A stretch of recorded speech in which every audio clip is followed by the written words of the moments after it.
জনাব হাসনাত, একসময় দেখেছি যে বাংলাদেশ বিদেশি কাপড়ে সাইল আপ ছিল এবং বলা যায় এই ক্ষেত্রে একটা বিপ্লব ঘটেছে। এই যে বাংলাদেশের যে বিপ্লবটা, এটাকে আপনি কিভাবে মূল্যায়ন করবেন? আসলে সময়ের সঙ্গে সঙ্গে এই চেঞ্জটা এসছে। আমরা যখন প্রথম ব্যবসা শুরু করি, শিওরলি ডিপেন্ডেন্সি ছিল আমাদের ইম্পোর্টেড ফ্যাব্রিকে। বাট আমাদের উদ্যোক্তা, আমরা যারা এই ব্যবসায় নিয়োজিত, আমাদের বলা যায় সম্পূর্ণভাবে আমাদের উদ্যোগেই এই ব্যবসাটাই এখন অলমোস্ট 80% ফ্যাব্রিক আমরা নিজেরাই তৈরি করে থাকি।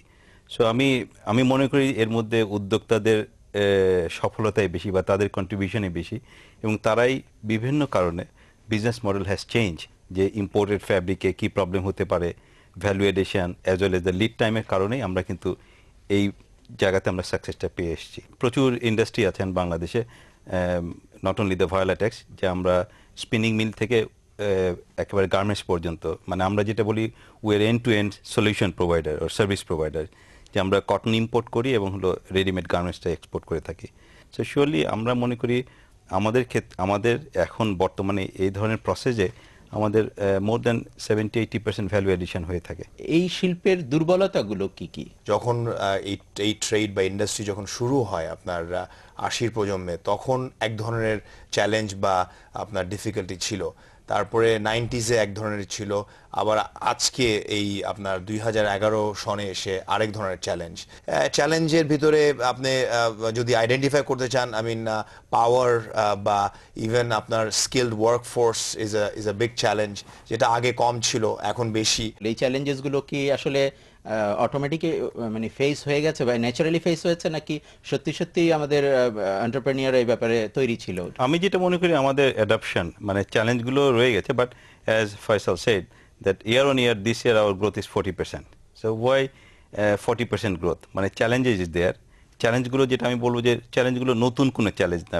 ইন্ডাস্ট্রিয়ালাইজেশনে বা অন্যান্য দেশ যে চ্যালেঞ্জগুলো ফেস করছে, আমরাও একই ধরনের চ্যালেঞ্জগুলো ফেস করছি। বাট আমাদের এন্টারপ্রেনিউররা, আমরা কিন্তু এটাকে অ্যাডপ্ট করার ব্যাপারে আমরা যথেষ্ট উদ্যোগী, এবং দ্যাটস ওয়াই এই চ্যালেঞ্জগুলোকে আমরা ওভারকাম করে আমি মনে করি যে অনেকখানি আমরা ওভারকাম করতে পারছি। আপনি যেটা বলছিলেন যে স্কিল ম্যান পাওয়ার ক্ষেত্রে, এটা ক্ষেত্রে আমাদের গার্মেন্টস সেক্টর কতটা এগিয়েছে?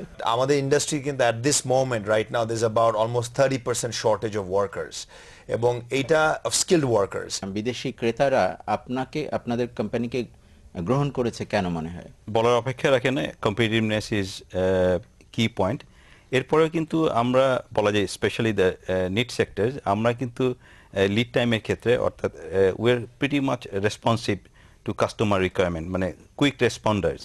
তা আমরা যেভাবে বাংলাদেশে যেভাবে আমরা রেসপন্স করতে পারি, এটা কিন্তু একটা ট্রিমেন্ডাস একটা প্লাস পয়েন্ট আমাদের জন্য। পার্টকে ব্লেন্ড করে কোনো ফ্যাব্রিক উৎপাদন করার ব্যাপারে আমার মনে হয় ডেভিড ভাই আরো এটা বেটার উত্তর দিতে পারবে, কারণ উনি এই সেক্টরে আছেন। তো এখানে আসলে ওই যে আপনি এখন কটন ফিল করবেন কিনা, সেখানে আপনার কি বেনিফিট হবে, সেটা আপনাকে একটা কস্ট বেনিফিট অ্যানালিসিস করতে হবে। আমি জানি না ডেভিড ভাই আমি যদি বলি, মানে আমরা we are like A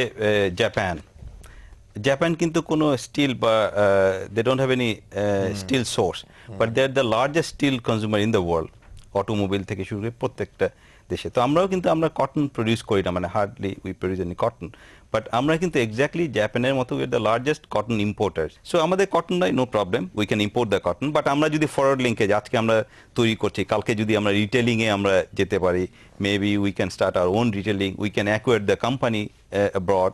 so সেটা কিন্তু আমাদের জন্য আরো বেশি ফরেন কারেন্সি আর্নিং বেটার হবে। বিষয়টার জন্য কি আমাদের দেশের পলিসি যথেষ্ট সহায়ক? গভর্নমেন্ট কিন্তু খুব ভেরি রিসেন্টলি পলিসি ডিক্লেয়ার করেছেন যে আমরা business house can invest abroad.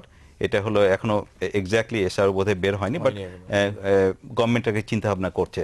আমরা আবার আলোচনায় ফিরবো একটা বিরতির পর। দর্শক, ফিরছি খুব শিগগিরই city bank vision for success.